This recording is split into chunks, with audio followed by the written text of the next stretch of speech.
दिन सरकार ने निर्धारित किया। उसी तरह बहुत पहले तो 14 नवंबर बाल दिवस भी होता था, थोड़ा परिवर्तन आ रहा है। 1 मई मजदूर दिवस होता है, श्रमिकों के उत्थान के लिए। हम लोग 30 बरस से कोशिश कर रहे थे और 24 बरस से आयोजित कर रहे थे अपने संगठन का जो स्थापना दिवस है 3 सितंबर। पिछले 24 वर्षों से हम लोग प्रयासरत थे कि उस दिन हम उसको व्यापारी दिवस के रूप में आयोजित करें, और कर रहे थे। उत्तर प्रदेश के हर जनपद में 3 सितंबर को व्यापारी दिवस आयोजित किया जाता है। मुझे लगता है बछरामा में भी आयोजित किया होगा, रायबरेली में भी आयोजित हुआ होगा, तमाम जनपदों में होता रहा। और पिछले 12-13 बरस से, खासतौर पर सन 2012 से हम लोगों ने विशेष प्रयास प्रारंभ किया कि उत्तर प्रदेश में सरकार की तरफ से 3 सितंबर को व्यापारी दिवस घोषित किया। अखिलेश जी की सरकार थी, प्रयास किया गया, नहीं सफल है। योगी जी की सरकार 2017 से 22 तक चली, पहले टर्म की, प्रयास किया गया। 2022 में पहली बार प्रदेश के वित्त एवं संसदीय कार्य मंत्री सुरेश खन्ना जी अपनी बैठक में आए। उस बैठक में हम लोगों ने प्रस्ताव किया कि शिक्षक, मजदूर और बाल दिवस की तर्ज पर उत्तर प्रदेश में व्यापारियों के लिए भी एक दिवस होना चाहिए, जो सबसे ज्यादा राजस्व देता है, सबसे ज्यादा रोजगार देता है, सरकार को चलाने में सबसे बड़ा काम और सबसे बड़ी भूमिका का निर्वहन करता है। तो माननीय सुरेश खन्ना जी ने कहा कि प्रस्ताव तो आपका ठीक है, मैं इस विषय को मुख्यमंत्री जी तक रखूंगा और आपकी और मुख्यमंत्री जी की बात हो जाए, जो भी तय हो वैसा हो। माननीय सुरेश खन्ना जी ने मुख्यमंत्री जी के सामने बात रखी। हमारी और माननीय मुख्यमंत्री जी की 1 बार 2 बार मीटिंग हुई।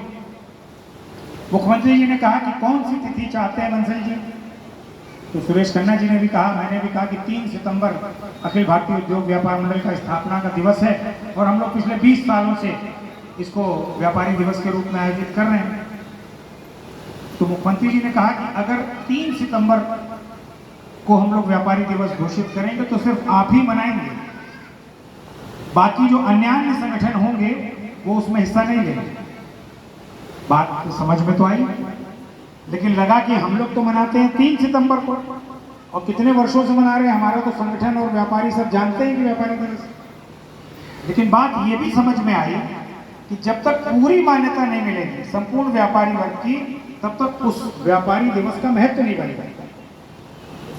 तो मुख्यमंत्री जी ने मुझसे कहा कि कोई और तिथि बताइए। मेरे मुंह से बेसाख्ता ये निकल गया कि 29 जून को भामा शाह जी की जयंती होती है। क्या हम ऐसा कर सकते हैं कि उस भामा शाह जयंती को उत्तर प्रदेश में व्यापारी दिवस के रूप में घोषित कर दिया जाए? सामने सामने हमारी माननीय मुख्यमंत्री जी की बात हो रही थी। मुख्यमंत्री जी ने कहा ये तो ठीक लगता है, कहने लगे इसके लिए प्रयास करते हैं। ये 2022 की बात थी। 2023 में 27 जून को माननीय मुख्यमंत्री जी ने उत्तर प्रदेश की कैबिनेट में इसको पास किया, घोषणा की कि 29 जून को उत्तर प्रदेश में पूरे जनपदों में व्यापारी कल्याण दिवस मनाया जाएगा और इसको जिलाधिकारी के स्तर पर आयोजित किया जाएगा। 2022 में बात हुई, 23 में कैबिनेट से पास हुआ और मैं आपको बधाई देना चाहता हूं, शुभकामनाएं देना चाहता हूं। इतिहास बना है आजादी के 77 साल के बाद कि उत्तर प्रदेश के हर जनपद में जिलाधिकारी के स्तर पर, वाणिज्य कर अधिकारी के स्तर पर हर जनपद में जिलाधिकारी ने व्यापारियों को सम्मानित करने का काम 2024-29 जून को किया। मेरी नजर में स्वतंत्रता के बाद अगर व्यापारी स्वतंत्र हुआ है तो व्यापारी कल्याण दिवस के दिन हुआ। और आज आप अपने आप को स्वतंत्र मान सकते हैं। हमको जो सम्मान मिलना चाहिए था, हमें जो महत्व मिलना चाहिए था, उस दिशा में उत्तर प्रदेश की योगी आदित्यनाथ जी की सरकार ने बड़ा फैसला किया, बड़ा निर्णय किया। और मैं आप सबसे अनुरोध करूंगा कि ताली बजाकर दोनों हाथ से आदरणीय योगी आदित्यनाथ जी, सुरेश खन्ना जी का अभिनंदन और वंदन। व्यापारी को उत्तर प्रदेश में महत्व दिलाने का काम, सम्मान दिलाने का काम, वो जिलाधिकारी जो घंटों घंटों व्यापारियों को दफ्तर के बाहर बैठाते थे, वो तमाम अधिकारी विभिन्न विभागों के जो ये समझा करते थे व्यापारी तो मेरे लिए दुधारू गाय है, व्यापारी का मतलब पैसा देने वाली मशीन। इस व्यापारी कल्याण दिवस के आयोजन के बाद उनको समझ में आ गया कि अब व्यापारी दुधारू गाय नहीं है, अब व्यापारी सम्मान का पात्र है। और जब योगी आदित्यनाथ जी ने निर्णय लिया है और जिलाधिकारी जब महत्व दे रहा है, अपने हाथ से अंग वस्त्र पहना रहा है, अपने हाथ से स्मृति चिन्ह दे रहा है, तो मेरी तो ये कतई जरूरत नहीं होगी कि मैं इस व्यापारी का अपमान कर सकूं या इस व्यापारी का बाल भी बाका कर सकूं। ये संदेश पूरे उत्तर प्रदेश में जा चुका।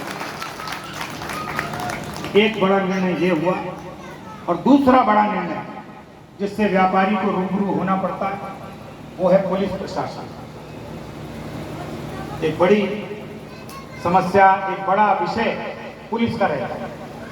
मैं आपको बताना चाहता हूं 2016 में आपके संगठन के प्रयास से उत्तर प्रदेश में व्यापारी सुरक्षा प्रकोष्ठ का गठन हुआ, लेकिन वास्तव में वो प्रभावी अब हो रहा है।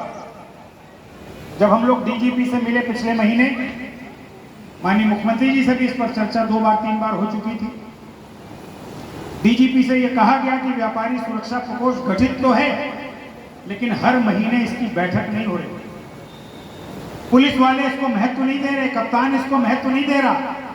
क्या लाभ है ऐसे निर्णय लेने का? सरकार को ऐसे कानून बनाने की क्या जरूरत है? क्योंकि माननीय मुख्यमंत्री जी